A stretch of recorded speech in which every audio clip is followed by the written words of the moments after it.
In the year 65 AD, the most influential philosopher in Rome received an order from the emperor: take your own life. According to Tacitus in his Annals, Book 15, Nero, his former student, accused him of conspiracy and ordered his suicide. It was a privilege reserved for citizens of rank. But here's what nobody tells you. Seneca took hours to die. His body, worn down by decades of austere living, could barely bleed. And in those final moments, he dictated a philosophical treatise, that time erased forever. This is the true story of the emperor who murdered his mother, kicked his pregnant wife to death, and turned Christians into human torches, but who also wept when a slave he loved died. In year 37, Lucius Domitius Ahenobarbus is born, the man the world would know as Nero. According to Suetonius in The 12 Caesars, when his father saw the baby, he said something chilling. Nothing good for Rome can come from Agrippina and me. Prophetic. But here's the first fact that few people know. Nero was the great-grandson of both Mark Antony and Augustus. He carried the blood of Rome's two mortal enemies. Tacitus wrote, "It was as if civil war ran through his veins." His mother, Agrippina the Younger, was Caligula's sister. Yes, that Caligula. Madness was hereditary in the family. When Nero was 11 years old, Agrippina made a calculated move. She hired the best tutor in the empire, Lucius Annaeus Seneca, the most brilliant Stoic philosopher in Rome. Here's a curious fact that changes everything. According to Dio Cassius, Seneca initially refused to tutor Nero. Why? He'd had a dream where he was teaching Caligula. When he saw young Nero for the first time, he went pale. "He has the same eyes," he murmured. October, year 54. Emperor Claudius dies mysteriously after eating his favorite dish, mushrooms. Pliny, the Elder, recorded sarcastically, "Mushrooms became the food of the gods, since through them Claudius became a god." Nero, only 16 years old, becomes emperor. His first public statement, written by Seneca, "I wish I couldn't write." Why? Because then he couldn't sign death sentences. Nero's first 5 years were called the Quinquennium Nerones, the best years of government in imperial history. Trajan said 50 years later. Those 5 years of government surpassed all other periods. What happened? Seneca was governing from the shadows. The philosopher wrote a secret satirical treatise, the Apokolosyntosis, literally transformation into a pumpkin, mocking the deification of Claudius. It was brilliant, cruel, and dangerous. If Nero had understood it, he would have seen that Seneca was mocking imperial power itself. Year 59. Something changes in Nero. Tacitus describes it. Like a snake shedding its skin, the emperor abandoned all pretense of virtue. The trigger, his mother. Agrippina wanted to rule through her son. According to Suetonius, she even tried to seduce him. She would dress provocatively and offer herself to him when he was drunk. Nero's solution was creative. He built a boat designed to sink, a gift for his mother. But Agrippina survived by swimming to shore. Plan B. He sent assassins. Agrippina's last words while pointing to her womb, "Strike here." This is where such a monster was conceived. Dio Cassius records that Nero examined his mother's naked corpse and commented, "I didn't know I had such a beautiful mother." Seneca received the news at his villa. His reaction, according to Tacitus, "The student has surpassed the teacher in evil." But here comes the disturbing part. Seneca wrote a letter to the Senate justifying the matricide. The letter survives. It's a masterpiece of rhetorical manipulation. Nero did not play the liar while Rome burned. He was in Antium, 30 miles away. Tacitus, who was 9 years old during the fire, confirms this. But what he did do was worse. He became obsessed with being an artist. He competed in public singing contests. Pliny records, his voice was hoarse and weak, but no one dared not applaud. According to Suetonius, Nero would practice by lying down with lead plates on his chest to improve his breathing. He wouldn't eat apples because they damaged the vocal cords. He would use peacock feathers to make himself vomit to cleanse his throat. During his 4-hour recitals, he locked the doors. No one could leave. Suetonius records, women gave birth during his performances. Men pretended to die to be carried out on stretchers. In year 67, he competed in the Olympic Games.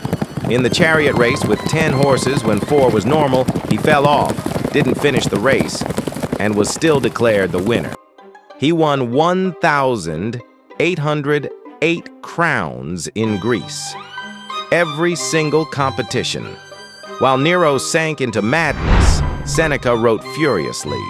His letters to Lucilius, 124 letters on how to live with virtue, he wrote them knowing he would die soon. Letter 24 contains a cryptic phrase, I prepare for the final day, not with fear, but with the satisfaction of having lived fully. He wrote it the same day Nero killed Poppaea, his wife. Poppaea Sabina, the woman for whom Nero killed his first wife, Octavia. According to Tacitus, he kicked her in the stomach during a fit of rage because she came home late from the races. She died with the baby. A year later, Nero found a freedman named Sporus, who looked like Poppaea. He castrated him, dressed him as a bride, and married him in a public ceremony. Dio Cassius records, he called him my Poppaea and kissed him in public. Seneca saw all this and kept writing about virtue. July 18th, year 64. Rome burns for 6 days and 7 nights. 10 of Rome's 14 districts destroyed. Tacitus, who was not a Christian and despised Christianity, wrote, Nero didn't start the fire, but he took advantage of the destruction. He built his Domus Aurea, golden house, on the ashes. 300 acres in the center of Rome, a 115-foot statue of himself. When he finished it, he said, finally, I can begin to live like a human being. But he needed scapegoats for the fire. Christians were perfect, a new, mysterious sect that talked about the world ending in fire. Tacitus, an eyewitness, wrote in his annals, he covered them with animal skins so dogs would tear them apart, he crucified them, and when night fell, he soaked them in oil and lit them as torches to illuminate his gardens. According to Suetonius, Nero would circulate among the crowd in disguise, enjoying the comments about the spectacle. Peter and Paul died in this persecution. Christianity would never forget. Year 65. The Pisonian Conspiracy. 41 senators, knights and officers plan to assassinate Nero. It fails. A slave betrays everything for his freedom. On the list of conspirators appears a name, Lucius Annaeus Seneca. There's no evidence that Seneca participated. Tacitus says his only crime was being too rich and too respected. April of 65. Seneca is dining when the soldiers arrive. The order is simple, honorable suicide or public execution. His wife Paulina, 40 years younger, decides to die with him. Seneca cuts her veins first, but Nero, in a rare moment of mercy, orders her to be saved. She lived, pale as a ghost, 3 more years. Seneca cut the veins in his arms and legs, but he was so thin from his austere diet that the blood flowed slowly. He asked for hemlock, like Socrates. His stomach, used to little food, rejected it. Finally, he entered a hot steam bath. His last words documented by Tacitus. I offer this liquid to Jupiter the Liberator. The liquid was his own blood mixed with water. While dying, he dictated a final treatise to his secretaries. It was lost. We'll never know his final thoughts about his student. June of 68. The Senate declares Nero a public enemy. Alone, abandoned, he flees. He hides in a freedman's villa.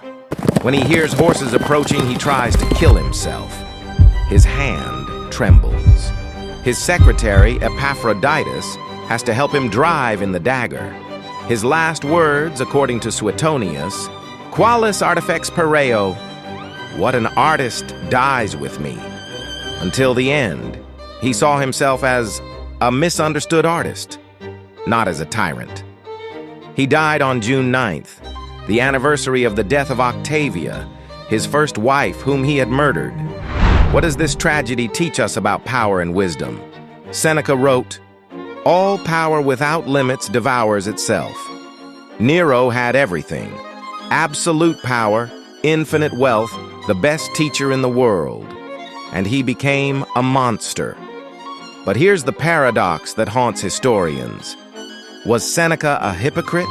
He preached poverty while amassing 300 million sesterces. He taught virtue while justifying matricide. He wrote about mercy while his student crucified innocence. Or maybe Seneca is more relevant because of that. Because all of us live that contradiction. We know what's right, but we give in. We have values, but we compromise them. We want to be good, but the system corrupts us. The lesson isn't that Seneca was perfect. It's that even imperfect, he never stopped trying to be better. As he himself wrote, "Every new day is a new life for those who know how to live it." Nero, with all his power, died saying, "What an artist dies with me." Seneca, stripped of everything, died saying, "I offer this to freedom." The question isn't whether we'll have power or wisdom. The question is, when our final day comes, what will we have offered the world? Narcissistic art like Nero, or liberating philosophy like Seneca? Power without wisdom creates monsters. Wisdom without power creates martyrs. Which will you choose to be? Nero, with all his power, died saying, "What an artist dies with me." Seneca, stripped of everything, died saying, "I offer this liquid to Jupiter the Liberator." The question isn't whether you'll have power or wisdom. The question is, when your final day comes, what will you have offered the world?